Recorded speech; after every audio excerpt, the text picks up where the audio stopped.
work all day for very little pay, shoveling muck and puddling clay. Navvy men, we drink and fight, then pick up our shovels and work all night. The navvy men, you never see the like of us again. We are the navvy men.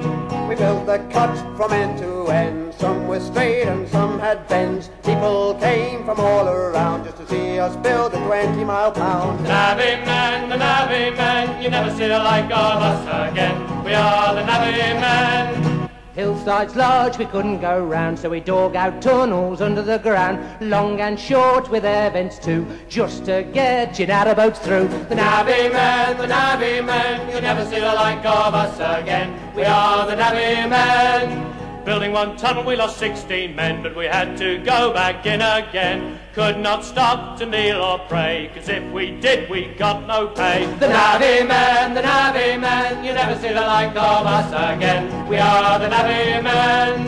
Bridges and locks we built as well, yes, you should see us work like hell. They were the hardest working days. And we are the men who built the waterways. The navvy men, you never see the like of us again. We are the navvy men. The navvy men, you never see the like of us again. We are the navvy men. The navvy men, you never see the like of us again. We are the navvy men. The navvy men, you never see the like of us again. We are the navvy men. The task which the Stroudwater, Thames and Severn Canal Trust set themselves for the 1976-77 season was the restoration of the eastern portal of Sapperton Canal Tunnel in mid-Gloucestershire. Piercing the Cotswold escarpment, the tunnel carries the Thames and Severn Canal 2¼ miles underground and is among the longest in the country. 1911 is the date it was last recorded as being used, and it is now blocked by a fall.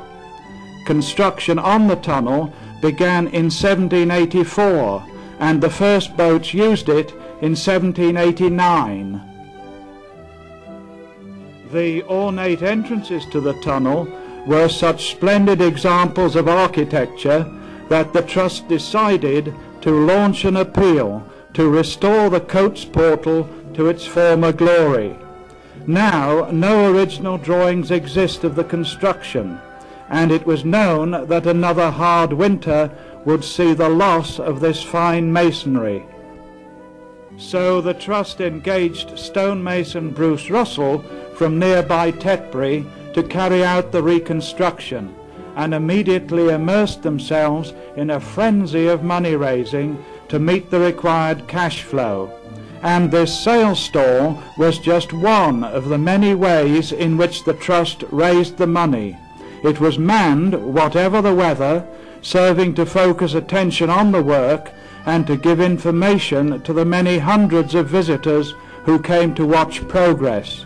And there was plenty of activity for the visitor to look at, as Bruce Russell and his assistant Gary Drew got to grips with the difficult task of dismantling the main features of the dilapidated tunnel façade. We're now going to move the column, part of the column stone over to redress it.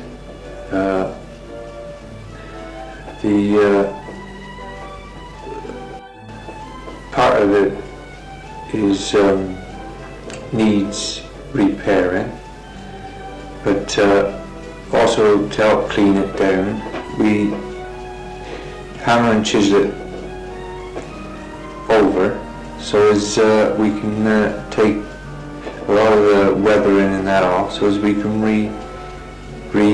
dress it up to clean the stone down.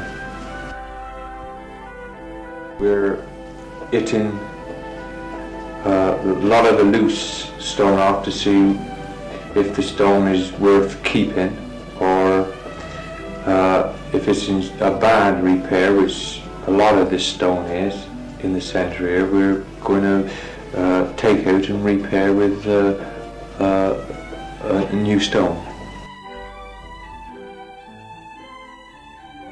the centre stone is, as we clear away, completely gone, and how it stayed here so many years is a mystery, really. Stone, the big stone had to go back in. We decided to use everything we possibly could, what we could find, what had been pushed in the canal. The centre stone is, as we clear away, completely gone.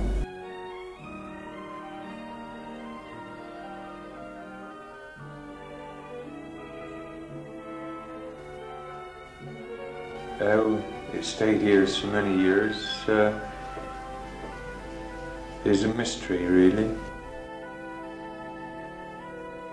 Gary and myself are now going to slide the part of the subscription stone down on a plank out of the way, because every one of the stones has got to come out and be renewed.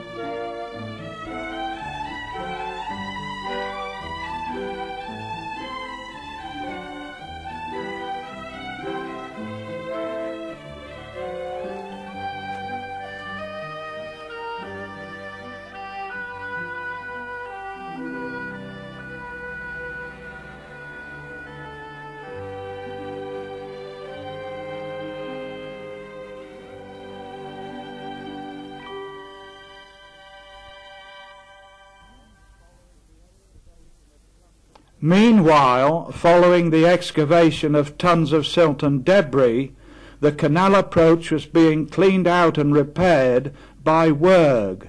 But what is WRG? WRG, that is the initials of WRG, Waterway Recovery Group. They are really the national coordinating body of volunteers for the whole of this country's voluntary canal movement. There are possibly some 30 to 40 different canal organisations restoring their own particular piece of canal. But to get them all together and to get them to think all on the same lines, you need a national coordinating body, and this is what WRG trying to do. Well, this is a summer holiday for all of the volunteers here on the canal. They give a week's holiday to come and restore a particular section of canal, because in a complete week's working you can do so much more than volunteers can at weekends. The volunteers here today have come virtually from the four corners of this country and even the Channel Islands to work on the Thames and Severn Canal. We're very fortunate here at Coates because the landlord of the Tunnel House Inn has permitted us the use of the skittle alley for the whole of the week. This is accommodation merely by putting sleeping bags on the floor of the skittle alley and using that as our 5-star hotel. Oh yes, each day someone is delegated to be chef of the day, and it's their responsibility to provide all the meals and the washing up for the whole of the rest of the 20 members in the work camp. The majority of the plant on site belongs to the Stroudwater, Thames and Severn Canal Trust Limited, but this is supplemented by Waterway Recovery Group's plants, such as the dumpers you see here. The majority of these have been bought with Green Shield stamps and other trading stamps, with cigarette coupons and the like, and with voluntary finance. After 2 or 3 days on the King's Reach section, it was evident that we were fast running out of work, and so preparatory work was extended beyond the Taunton Bridge through to the roundhouse at Coates, where we are able to work on the brickwork of the next set of stop grooves for the canal. We're very fortunate in this particular section because the whole of the canal bed is concrete lined. This was done in the early 1900s by Gloucestershire County Council to check leakage, but it is making restoration very easy because we're taking about 2 to 3 feet of very near pure leaf mould out of the canal down to the original concrete bottom. Our volunteers are really drawn from all walks of life. A lot, of course, are students, and this is now student holiday time, but others are teachers, insurance agents, bank clerks, virtually in any profession you like to name. Most certainly. We have equality of the sexes on site, and no quarter is given nor expected, and they have to work just as hard as any other members of the work camp.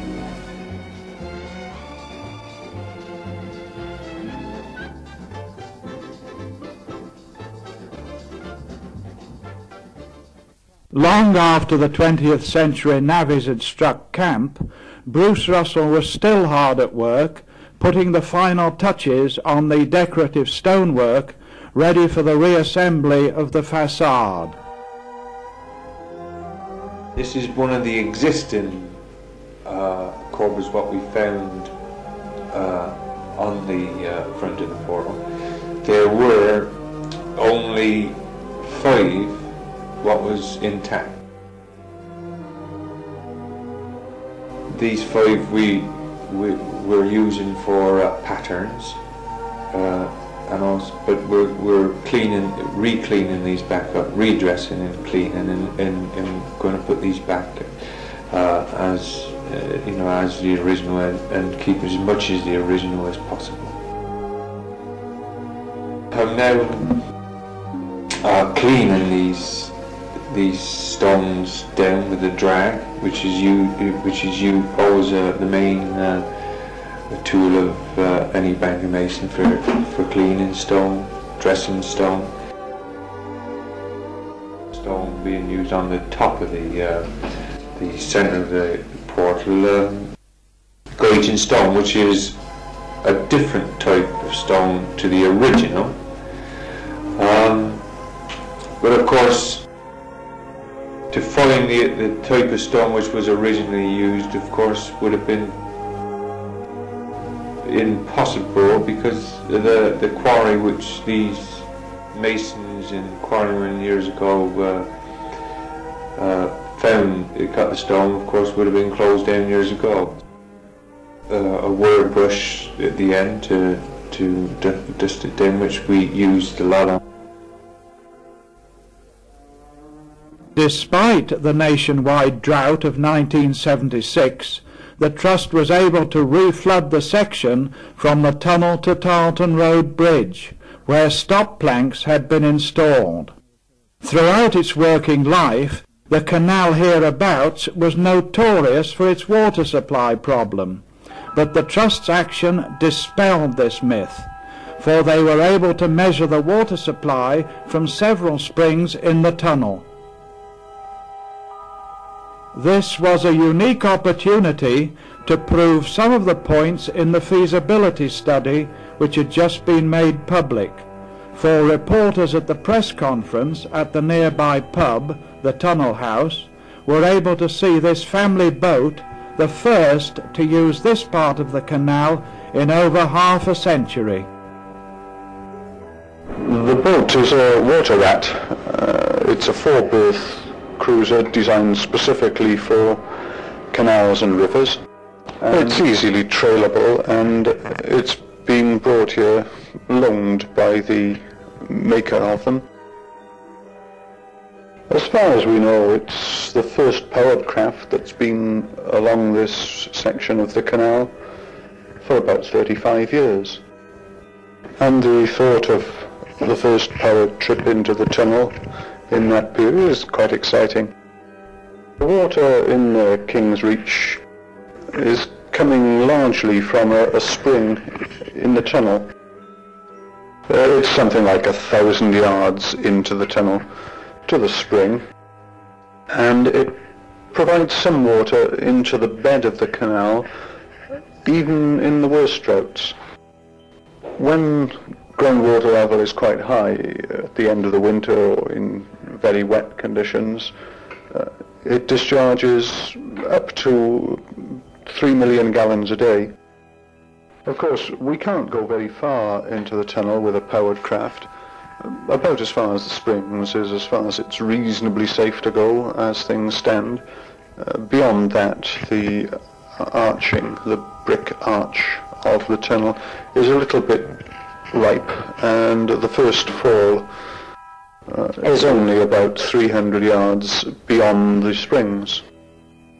This fall in the centre, more or less in the centre of the tunnel, covers a total distance of about 300 yards and doesn't block the tunnel entirely. The rock section, which is about 3/4 of a mile long, is in perfect condition before you come to the single fall that blocks the tunnel a matter of 400 yards from the other end.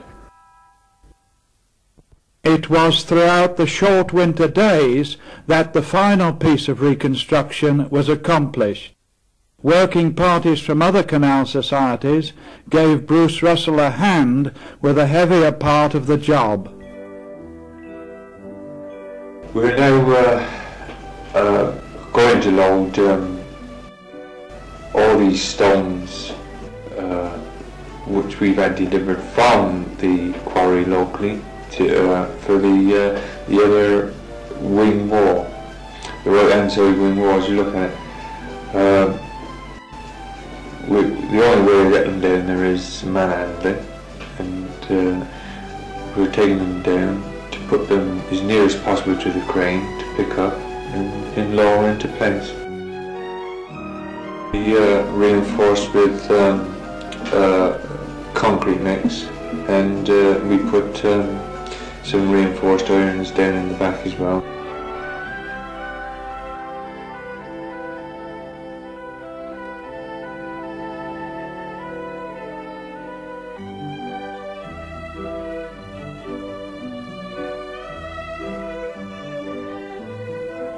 Winter had given way to summer, and the portal was nearly ready for its official reopening.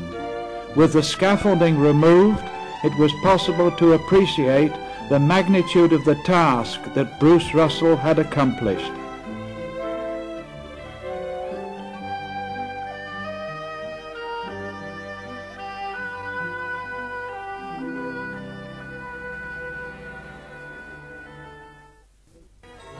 So everything was ready for the big day, and the Trust went ahead with preparations for the official ceremony on July the 23rd, 1977. And there was much to be done to ensure the safety of the big crowds expected, for the Trust had decided to celebrate with a country fair suitable for all the family.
The climax of the day's festivities was the official unveiling. By 3 o'clock, a large crowd had settled in all the vantage points around the portal to greet the official party headed by the landowner, the Earl Bathurst. He was publicly thanked for his far-sighted attitude in allowing the Trust to carry out the work.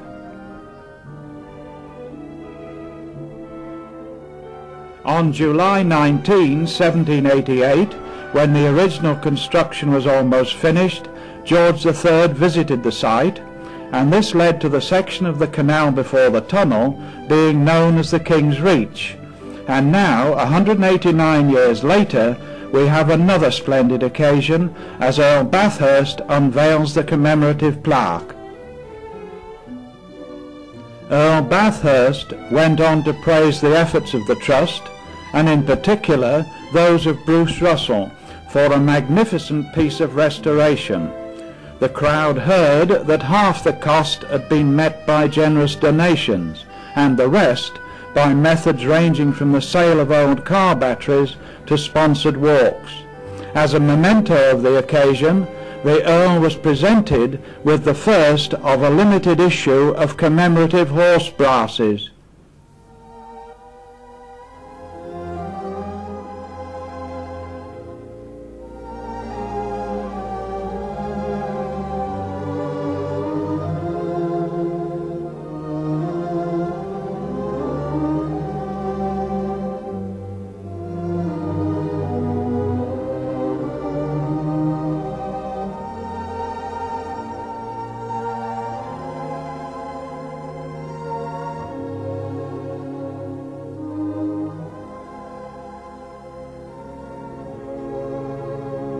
As the crowds returned to the excitement of the fair, those connected with the restoration were thinking ahead to the possibility of achieving their long-cherished ambition to restore the portal at the other end and open up the whole length of the tunnel.